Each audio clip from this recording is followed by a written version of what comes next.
Halo teman-teman semua, gimana nih kabarnya?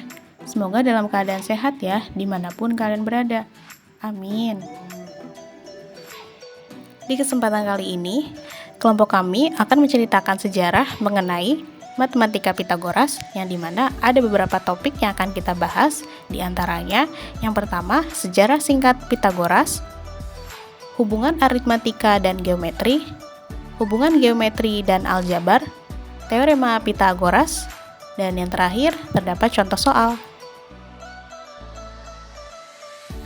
Langsung saja ke pembahasan materi mengenai matematika Pitagoras. Untuk yang pertama yaitu sejarah singkat Pitagoras.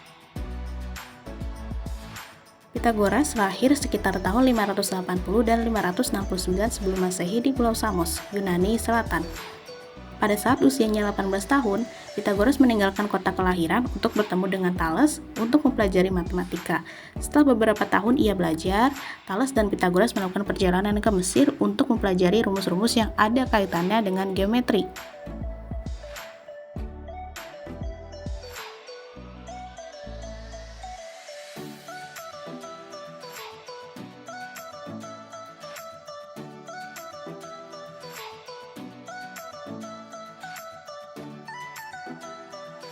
Saat berumur 50 tahun, Pitagoras berkelana mencari tempat yang cocok untuk mendirikan sebuah sekolah, di mana sekolah tersebut itu merupakan sekolah khusus untuk laki-laki. Karena larangan dari para penduduk Samos yang saat itu berada di bawah kekuasaan Polikrates, sehingga ia mengubah haluannya dan akhirnya ia menetap di Crotona, sebuah koloni Doria di selatan Italia. Ciri yang mencolok dari sekolah Pitagoras ialah tujuan-tujuannya yang diarahkan sekaligus kepada bidang politik, filsafat, dan religi. Para siswa di sana berkonsentrasi pada 4 bidang, yaitu aritmatika, harmonia, geometri, dan astrologia. Pitagoras juga membagi para muridnya menjadi 2 tingkat disiplin, yaitu akaustiki dan matematik. Meskipun kaum wanita dilarang untuk menghadiri pertemuan publik, tetapi mereka diperbolehkan untuk mengikuti perkuliahan sang guru. Dan setidaknya ada 28 wanita yang menjadi bagian terpilih dalam matematiki. Selanjutnya, ketika usia Pitagoras mendekati 60 tahun, ia menikahi salah satu siswanya, yaitu Theano. Ia adalah salah seorang matematikawan yang luar biasa. Tidak hanya menginspirasi Pitagoras selama masa-masa akhir hidupnya, tetapi ia juga melanjutkan penyebaran sistem pemikiran sang guru setelah wafat. Lalu, menurut Pitagoras, 1 adalah asal mula dari semua angka. Sekalipun merupakan bilangan ganjil, ia memandang angka ini bersifat maskulin dan feminin, meskipun lebih dekat ke sifat maskulin. Jika ditambahkan sebuah angka maskulin, 1 menghasilkan angka feminin. Misal, 3 ditambah 1 sama dengan 4.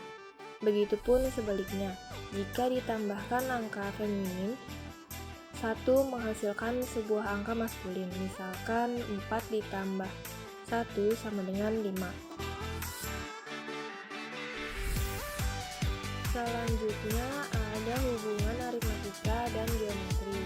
Aritmatika merupakan bagian dari matematika yang mempelajari tentang operasi dasar bilangan, seperti penjumlahan, pengurangan, perkalian, dan pembagian.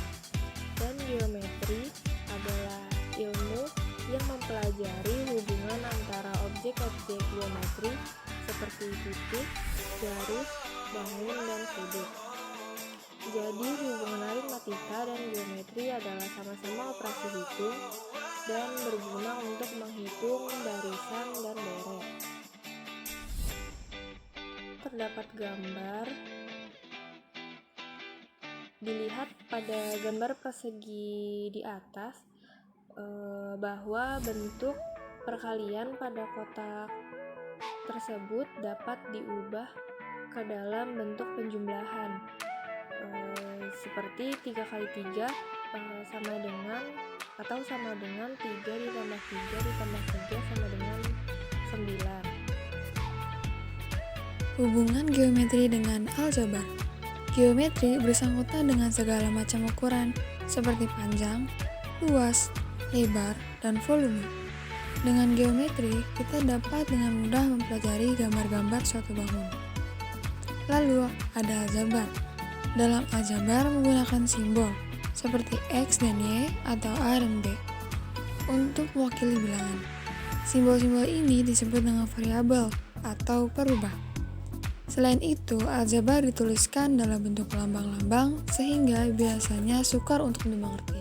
Aljabar sebenarnya berasal dari bahasa Arab, al-jabr, yang artinya pengumpulan kembali bagian yang rusak. Istilah ini diambil dari buku Al-Jabr wal Muqabalah karya Al-Khwarizmi ilmuwan Persia. Aljabar pada awalnya dimulai dengan operasi bilangan-bilangan, dikenakan pada simbol yang biasanya berbentuk huruf. Maksudnya agar lebih umum, tidak terpaku pada nilai suatu bilangan. Contoh penerapannya, di sini terdapat luas persegi biru yaitu Y kuadrat dan persegi merah yaitu X kuadrat. Setelah itu, kurangkan luas persegi merah yang lebih besar dengan luas persegi biru yang lebih kecil. Dengan ukuran sisa sisi, hasil pengurangan adalah X dikurangi Y. Dan selisih luas hasil pengurangan adalah X kuadrat dikurangi Y kuadrat. Berikut adalah gambar dari ilustrasi pengaplikasiannya. Lalu, jika bidang merah yang bagian bawah dipindahkan ke samping seperti pada gambar, akan diperoleh bentuk persegi panjang. Sebuah bangun datar dengan sisi yang panjang adalah X ditambah Y dan sisi yang pendek X dikurangi Y. Maka selisih pengurangan sebuah persegi panjang dengan sisi panjang X ditambah Y dan sisi pendek X dikurangi Y, yaitu luas persegi adalah dalam kurung X ditambah Y tutup kurung dikali dengan X dikurangi Y. Jadilah X kuadrat dikurangi Y kuadrat sama dengan dalam kurung X ditambah Y tutup kurung dikali dengan X dikurangi Y. Teorema Pitagoras. Dalil ini pertama kali ditemukan oleh Pitagoras. Salah satu peninggalan Pitagoras yang terkenal adalah Teorema Pitagoras yang menyatakan bahwa kuadrat hipotenusa dari suatu segitiga siku-siku adalah sama dengan jumlah kuadrat dari kaki-kakinya, sisi-sisi siku-sikunya. Walaupun fakta ini dalam teorema ini telah banyak diketahui sebelum lahirnya Pitagoras, namun teorema ini dikreditkan kepada Pitagoras karena ialah yang pertama membuktikan pengamatannya secara matematis. Teorema Pitagoras membentuk dasar trigonometri dan bentuk aritmatika, di mana bentuk ini menggabungkan geometri dan aljabar. Jika C adalah panjang sisi miring segitiga, A dan B adalah panjang sisi siku-sikunya, maka dapat diperoleh hubungan C kuadrat sama dengan A kuadrat ditambah B kuadrat. Dapat diturunkan menjadi atau diubah A kuadrat sama dengan C kuadrat min B kuadrat, atau juga bisa B kuadrat sama dengan C kuadrat min A kuadrat. Adapun rumus Pitagoras dalam bentuk akar sebagai berikut. A sama dengan akar C kuadrat min B kuadrat, atau juga bisa B sama dengan akar C kuadrat min A kuadrat, atau juga bisa C sama dengan akar A kuadrat ditambah B kuadrat.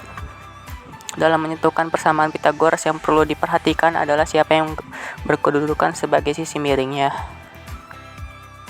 Selanjutnya kita akan melihat contoh soalnya. Di sini contoh soalnya itu tentukan panjang sisi miring pada gambar di samping. Nah, di sini diketahui A-nya itu 15 dan B-nya itu 8.